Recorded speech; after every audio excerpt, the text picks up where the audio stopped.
Hey everyone, welcome back to my channel. Welcome if you're new, and welcome to my April TBR. I read 34 books this month, so grab a snack, grab a drink, and let's go.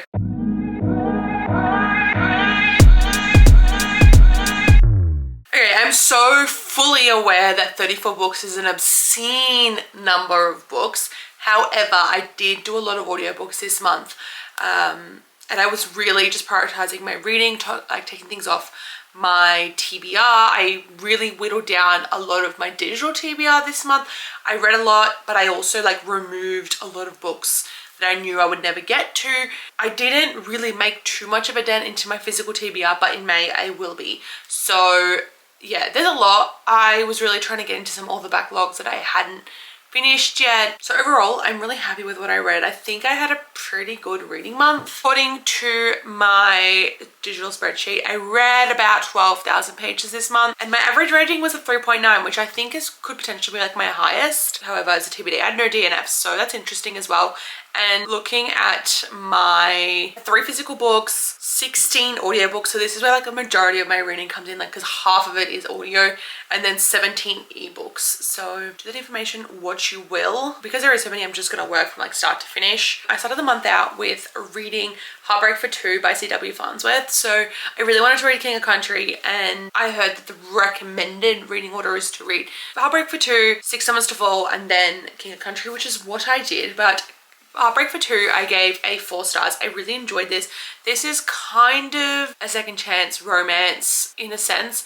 These two were really attracted to each other, but he ended up dating her stepsister, so they never pursued a relationship, even though they had this immediate like soulmate connection. Eventually he becomes a school teacher, the sister moves on, and she becomes a music star. So she now comes back to her hometown for a funeral. They are reunited. She's about to go on tour, and one of her guitarists, I think, breaks his arm, so he can't come on tour. So she asks him to come with her and be the frontman. And they realize, like, through the process, people are realizing that this is the man that she was written a lot of her songs about. I loved it. I really had a good time. It was quite emotional, quite heavy. I definitely started the month with a lot of like heavier books, so I took a little bit of a step back and read some lighter books towards the end of the month. But like in terms of like, they were light, like still light, low stakes books, but there was some heavier content in it. So yeah, I really enjoyed that. 10 out of 10 book. I then followed that up with The Fake Out by Stephanie Archer. That got a 5 freaking stars. Again, still like a low stakes hockey romance, but the subject matter was quite heavy at points and hard to read because it's so emotional. I really did love it though. Rory and Hazel are perfection. I love them with my whole heart and soul. I need them for my shelf, but they just blew me away. I don't only like a blonde MMC, but Rory, that man is perfect. This book is like the perfect mixture of the right move, and he's not my type. It is perfect. I loved it. Any critiques of this book, if you don't like it, it's actually really none of my business. I don't really care because I loved it. I thought it was great. Yes, it's not overly profound, but it was just a really, really good time. Great communication, great MMC who just really focuses on his woman. We have a FMC who's so determined and headstrong to achieve her goals, and for me, that is perfection. I then read The Reason I Married Him by Megan Quinn. Now, I finished this book not knowing how to rate it. I really reflected for quite a few days. I thought it was like a 4 star. I didn't know. And then I settled on about a 3.5 star. I enjoyed it. It's a marriage of convenience, but it was incredibly too long. It wasn't really keeping my attention. I enjoy a slow burn, and I don't mind like low levels of spice, but it really wasn't catching my attention. It just didn't give me what I thought it was gonna give me. It was quite boring. A lot of it just was really unnecessary. There was a lot of filler, could have been cut down 100 pages, which is a lot of my critiques about long books. Is I don't mind a long book, but there has to be a reason. And for me, a lot of books can be cut down by 100 pages and be 5-star book. Then I read my first physical book of the month, and that was The Serpent and the Wings of Night by Chrissa Broadbent. This to me is the perfect beginner fantasy book. I adored this. This was great. While it is the first sort of like 200 odd pages are incredibly slow, it is still very good. The ending had my jaw on the freaking floor. The last like 50 pages Holy fuck. I think before I hit that end bit, I thought I was gonna give it about a 4-star. And then I finished it and I was like, no, this is a 4.5. It drops a half-star because that first half really struggled to keep my attention. But if you push through, I guarantee you that this book is perfect. It is great. Low level spice, it's not like a fully spicy book. There is a romance subplot, but it's not super prominent. It is enemies to lovers. The romance element is definitely going to be focused on in the next book.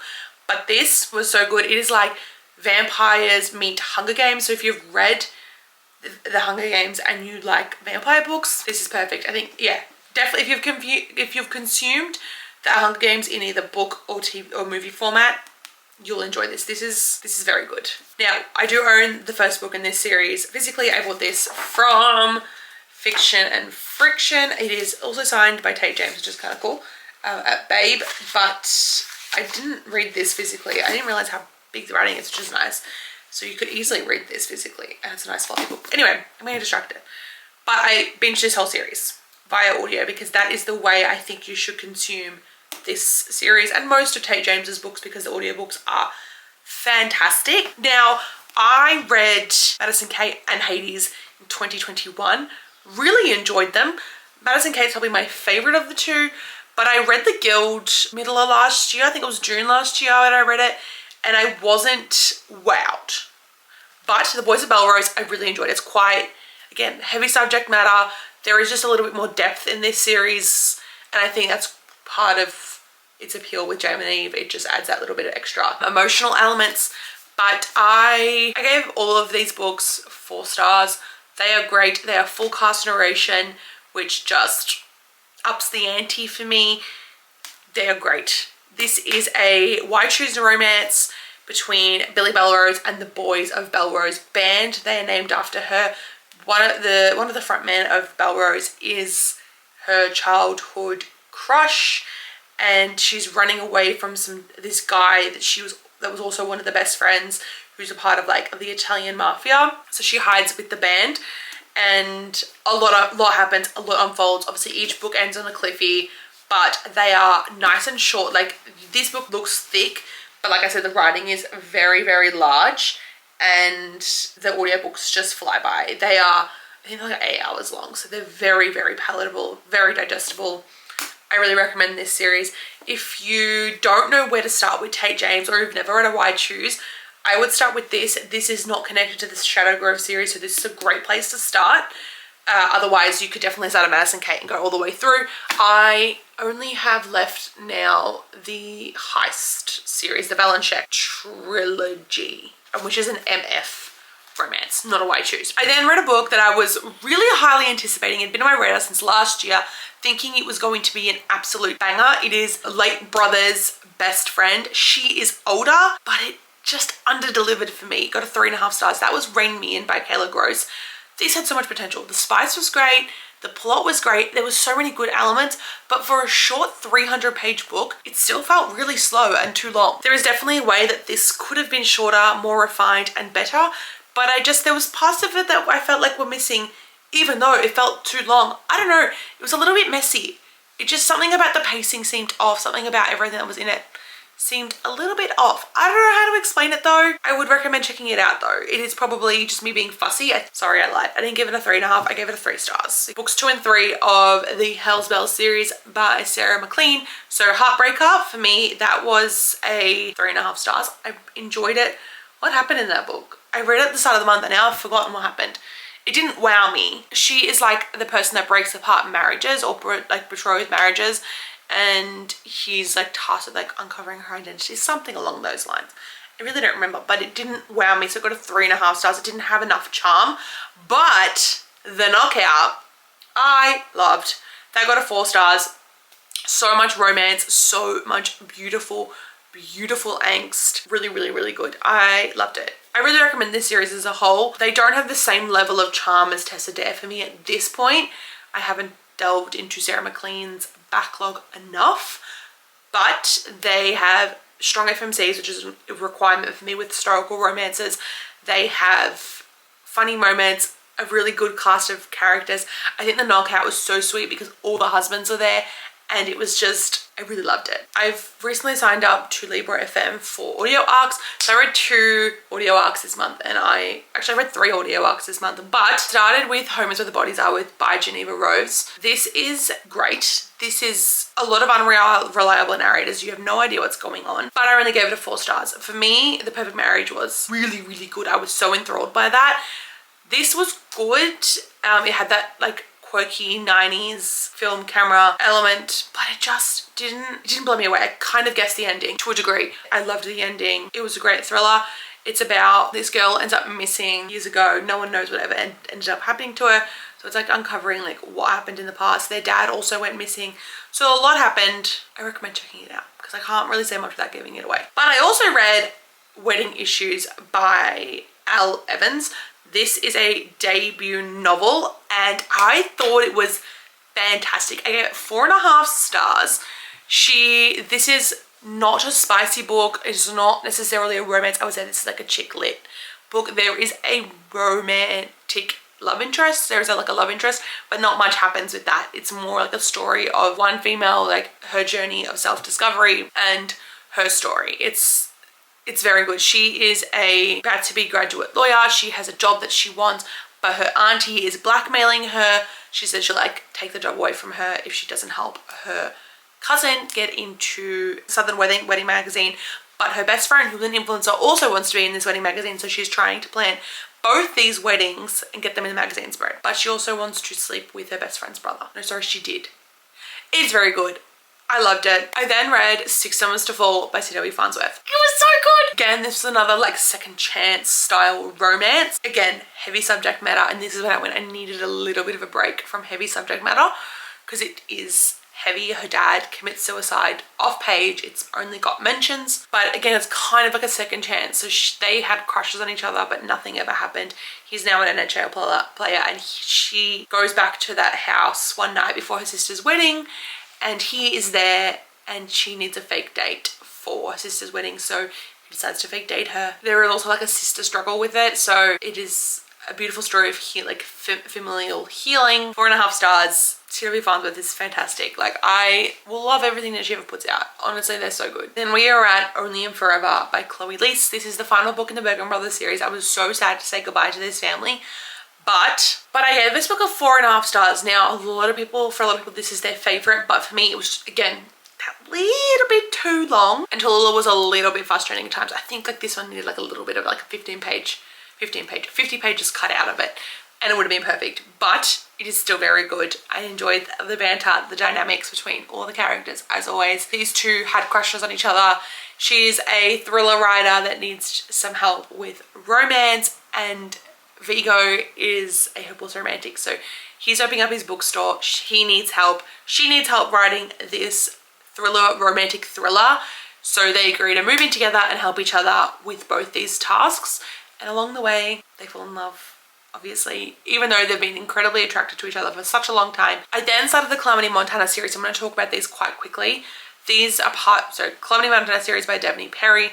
These are all small-time romances, like romantic suspense. Not all of them were super suspenseful, but we'll start with the first and go all the way down. This is probably my overall lowest rated Devney Perry series. It just lacked a little bit of charm, but I still enjoyed it and I had a good time. So The Bribe got 2.5 stars. She is a country music singer running away from a stalker. He is a cop in town and it's very much insta-lovey, which is why, for me, it's a 2.5 stars, but it was still a good read.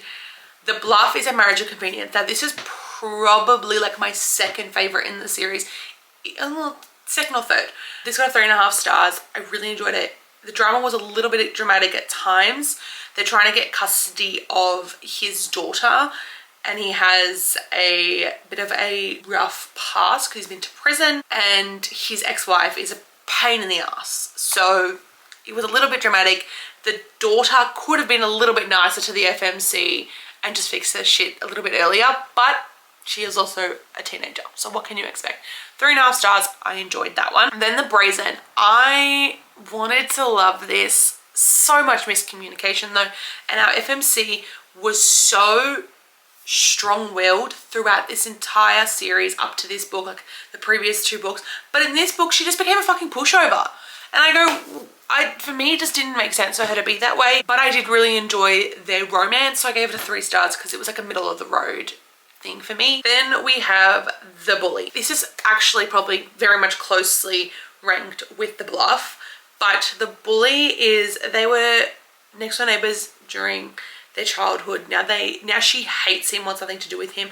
He is a retired NFL player, and there's like a whole story as to what happened between them. It just didn't completely, I didn't completely love it. It was very dramatic a lot of the time. They become a secret. Friends with benefits, 3.5 stars. It was good though. On to my top 2 of this series though.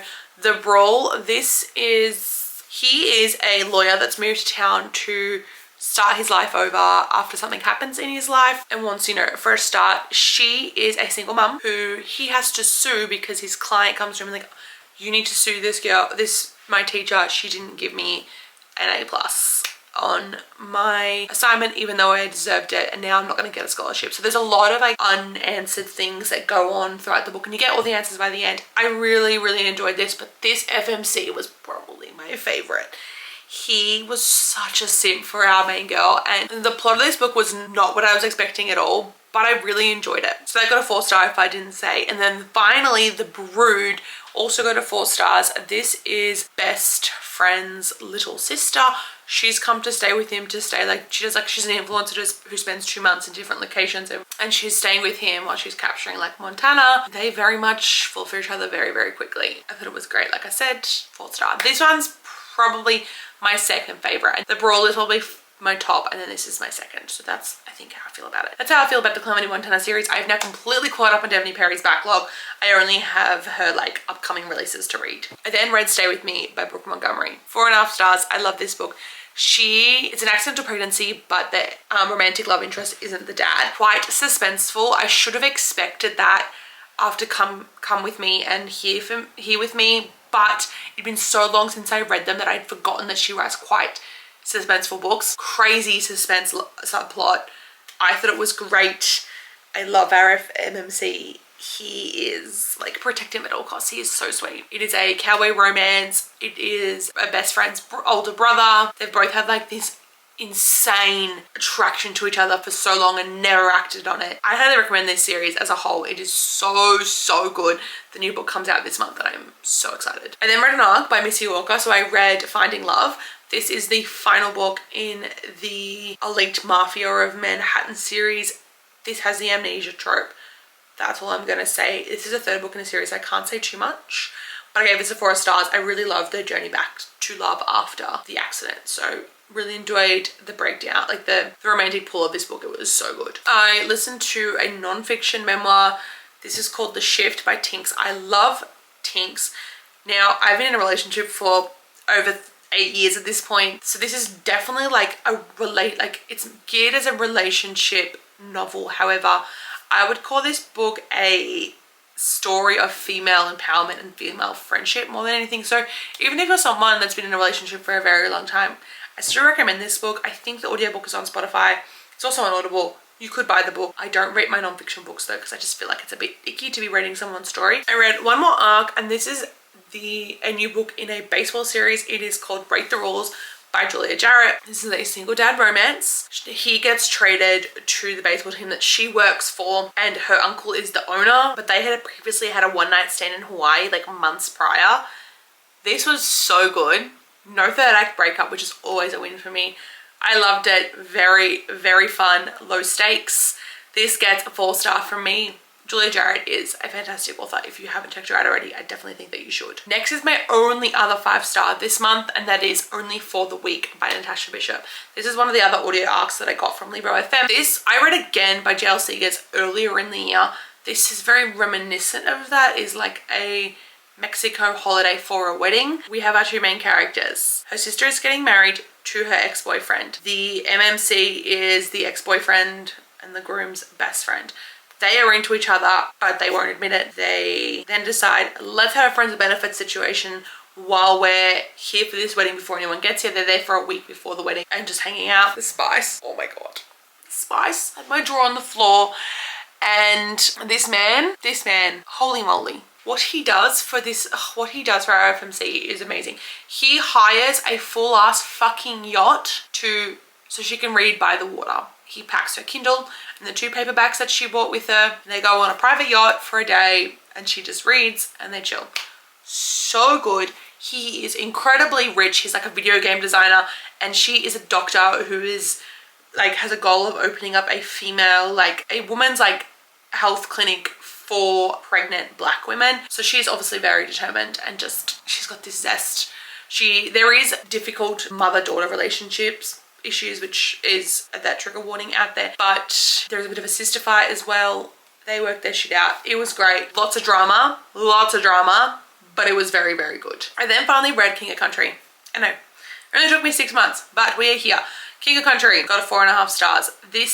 He's a country music singer. He is like the fake boyfriend from Heartbreak Up. Now she is sent from his record label to try and convince him to sign another record deal with the company. He's like completely ghosted them, said he's not coming back to music, goes back to his family ranch. So she goes there, she's a full city girl, never been on the farm. So she goes out to Texas and he's always really, really liked her, but she just thinks he's a bit of an egotistical prick and their journey together is so sweet. The ending of this book was very, very dramatic, but also very, very sweet. So I loved King of Country. I then read Laura Pavlov's newest series. Now we know I love Laura Pavlov and this is no exception. It's also got a 4.5 stars. I love anything Laura Pavlov writes. We know this. This is a friends with benefits romance, to think of the tropes there, but also like kind of like hate to love. He's like fully enamored with her. She can't stand him. Very, very good. She is so like strong. There's also like, again, another book with mummy issues and she's got like some problematic brothers, but he really helps get them on the right track. It was great. Cannot wait for the next book though. I think it's going to be even better. The next physical book that I read is With the Fire on High by Elizabeth Acevedo. I've had this on my TBR, on my physical TBR for a very long time. Finally read it. It is very, very good. Now this is a YA book, so it's kind of hard for me to rate this the same way.